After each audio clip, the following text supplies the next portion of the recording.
My name is Eve, and I'm a survivor of the Adam and Eve project. I wasn't always a psychopath. Neither was Adam. There were 10 of us. 5 Adams and 5 Eves handcuffed together in a room with no doors.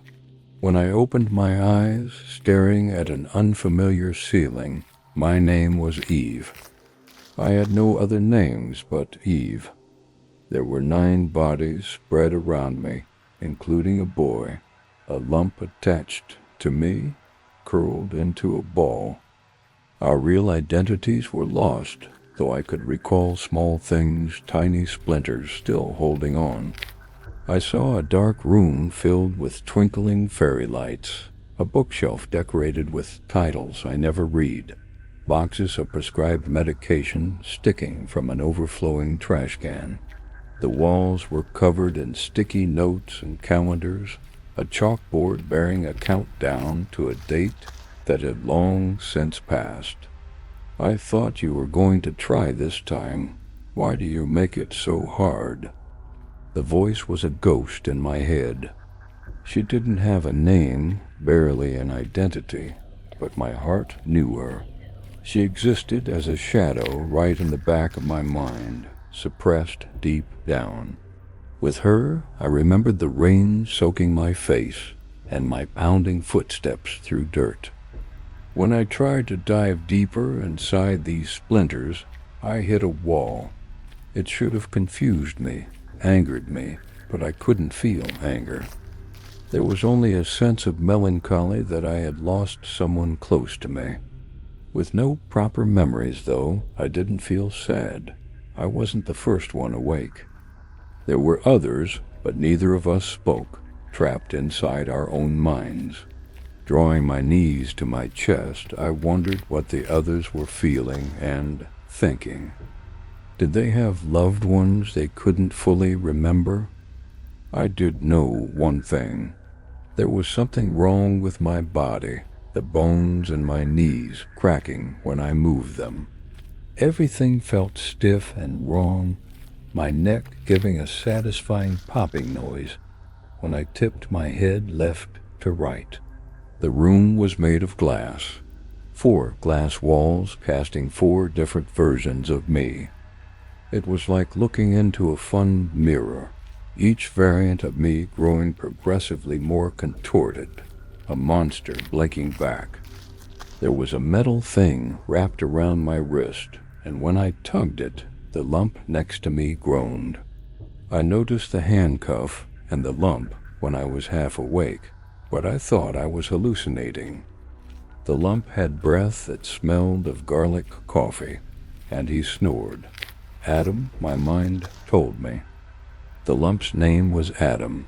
Everything about me felt new, like a blank slate. I had no real thoughts or memories. The boy attached to me was different from the others. Adam was dressed in the same bland clothes, but his head color, a single streak of bright red, stained his shirt. I found myself poking it, and he leaned back, his eyes widening. The red was dry, ingrained into the material, which meant at some point Adam had been bleeding. Not a lot, and he didn't look like he had any wounds. I studied him, or I guess we studied each other. He was a wiry brunette with freckles and 0 flaws, like his face had been airbrushed. This wasn't the natural kind of airbrush. I could see where someone or something had attempted to scrape away his freckles too, the skin of his left cheek a raw pinkish color. I wasn't a stranger to this thing either. I could see where several spots on my face had been surgically removed. The boy glued to my side was an enigma in a room drowned of color. The red on him made him stand out in a sea of white, a mystery I immediately wanted to solve. I couldn't help it, prodding the guy's face, running my finger down his cheek and stabbing my nail under his nose for signs of bleeding. I was curious, and curiosity didn't belong in the white room full of blank slates. I wondered if the old me looked for that kind of thing. Her bookshelf was full of horror and crime thriller, an entire box set of a detective series my mind wasn't allowed to remember. There was that wall again, this time slamming down firmly on the room with the fairy lights. There was too much of me in my fragmented memory, the girl who wasn't Eve. I wasn't fully aware that I was violently prodding Adam until he wafted my hand away. The boy opened his mouth to speak, his eyes narrowing with irritation, before his mind reminded him that irritation did not exist in the white room. I watched the anger in his eyes fizzle out, and he frowned at me, adapting the expression of a baby deer. I think he was trying to be angry, trying to yell at me. When I realized he couldn't swear or didn't know how to swear, he distanced himself from me, turning his back and folding his arms. I got the hint, shuffling away, only for the handcuffs to violently snap us back together. This is a recorded message stated by the United States government on 8/27/2023 regarding the Adam and Eve project. Please listen carefully. This message will not be repeated. A text-to-speech voice drew my attention to the ceiling, and next to me, Adam let out a quiet hiss. You have been unconscious for 35 days and 16 hours following awakening. It is recommended that you remain where you are. The voice was pre-recorded, but it definitely sounded aimed toward the Adam, who was crawling towards a door that looked like a wall. But I could see the subtle glint of a handle.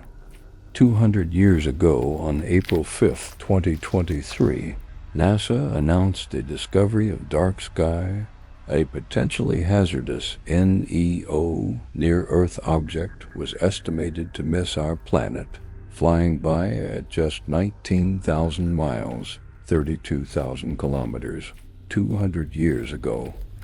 The robot's voice wasn't fully registering in my brain. The text-to-speech voice paused, and a screen lit up in front of us displaying dark sky, and then flickering to several news screens. CBS, NBC, Fox News, and BBC, all with red banners and panicked-looking presenters. However, during its passing, the dark sky asteroid's collision course changed, striking our planet on April 13th, 2023, causing global destruction and a mass extinction event. A screen showed us the entirety of the West Coast underwater. New York, London, Seoul, Tokyo, all of them, either wiped from the map or uninhabitable. Wait, I wasn't expecting Adam to speak, his voice more of a croak. His eyes widened, like he was remembering who he was before Adam. That's Apophis. He scratched the back of his head. 2029. Adam's random declaration of words and numbers intrigued me. I inclined my head, motioning for him to continue, but he just shot me a look. Adam was a lot better at emotions than me. What? You said something. My own voice was a static whisper. He blinked, narrowing his eyes. No, I didn't. Turning away from the boy, I decided to ignore him and all of his future declarations. I should have been terrified, mourning the loss of not just my loved ones, but my entire planet. But I didn't have any memories of the world except the rain and a dark bedroom filled with fairy lights. I could have been a traveler, visiting every country and documenting each one. All of that had been taken away, and yet I couldn't feel sad or betrayed. Why would I mourn a planet I didn't remember? Please listen carefully, the voice continued. You have been carefully selected in a choosing process for the Adam and Eve program, humanity's last chance of survival. 200 years ago, you were cryogenically frozen in an attempt to restart in a new world. I nodded, drinking the words in. Presently for you, the Earth is estimated to be habitable. When the lights flickered off, the screen lit up, displaying exactly what the voice said. A new world and the bluest sky stretching out across a never-ending horizon. I found myself transfixed, smiling dazedly at brand new oceans and newly formed continents. We ask this, the message crackled. On behalf of the President of the United States, will you do what we couldn't? Will you make the new world a better place? Will you fix the mistakes of your predecessors and restart our sick world? I heard my reply before I was aware of the word in my mouth. Yes, the screen was brighter, that beautiful blue sky so hard to look away from. Will you create humans you are proud of? Yes. Yes, Adam's murmur followed mine, the others echoing. Will you be our future hope? Will you destroy every human being who goes against the new earth and spill blood in the name of Adam and Eve? Yes. The room flooded with light, and I blinked rapidly, drool seeping down my chin. It was the voice's next words that tore away my mind. It is with great displeasure, however, that we must inform you there are limited resources in our stockpile.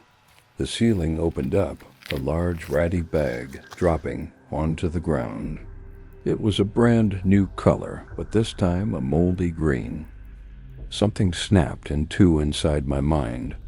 It didn't belong in the new world. It was poison from our predecessors. I backed away with the others, yanking Adam with me. At first he didn't move, cross-legged, a smile stretched across his lips. I don't think he noticed the bag. He was starry-eyed, unblinking at the screen, still filled with the new world. Our new world. That was ours to mold into our own. There is no need for panic, the voice said. Consider this bag an artifact of the lost world. There is nothing to fear. Fear. I wasn't sure I knew what that was. Did my old self feel fear running through the rain? Did I feel fear witnessing my planet burn right in front of me? There can only be one Adam and one Eve in the new world, the voice continued. Please choose among yourselves. You have 2 minutes. I didn't experience fear when the tranquility in the white room dissolved. Adam violently pulled me to my feet when an Eve with a blonde bob dove inside the bag and pulled out a gun. She shouldn't have been able to use it. Our memories were gone, our old selves' footprints in the sand. But it was the way her fingers expertly wrapped around the butt that made me think otherwise. The Eve didn't hesitate, and with perfect aim, blew the heads off of 2 Adams, and then another Eve. I watched more color splatter and pool and stain the white room, bodies falling like dominoes. When an Eve stepped toward me, my Adam pulled me across the room, dipped into the bag, his fingers wrapped around a machete. He threw me a gun, and another Adam dived for it. Still no fear. I ducked and grabbed it, my hands working for me, shooting the Adam between the eyes. I realized what we needed to do to survive, but it wasn't fear that made me kill. It was necessary for the new earth. The words were in my head, suffocating my thoughts. We had limited resources. There was no screaming, no crying or begging. And Eve knocked me onto my face, but there was no pain.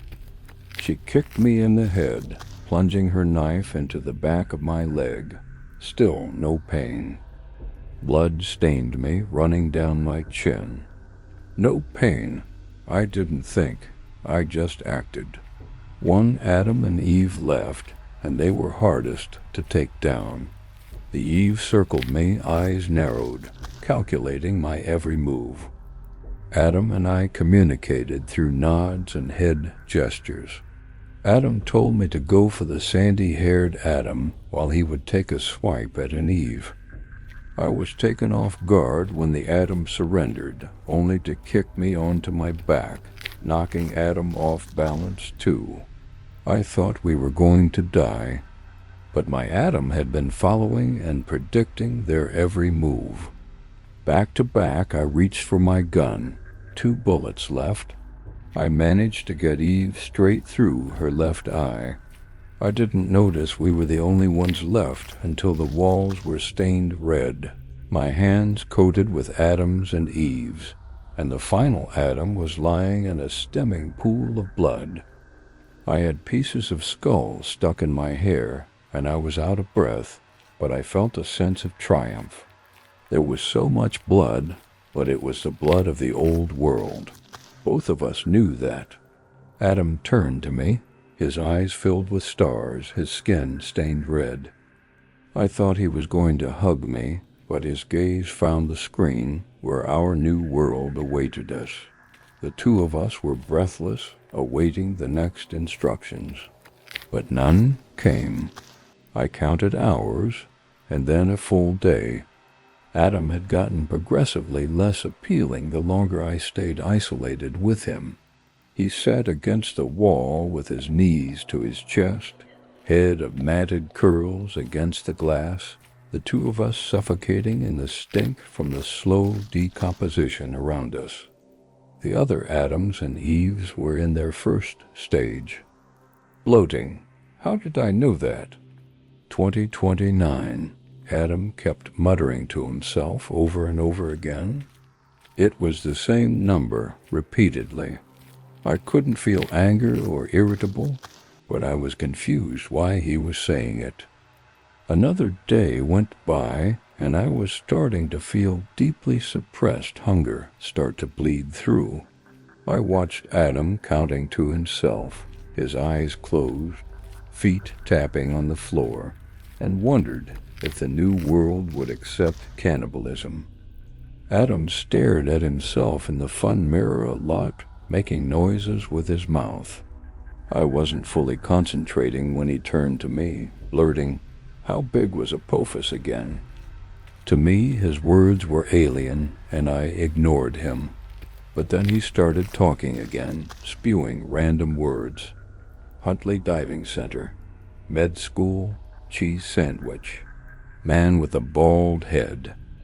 When I told him to stop, he continued, "Van, cheese sandwich.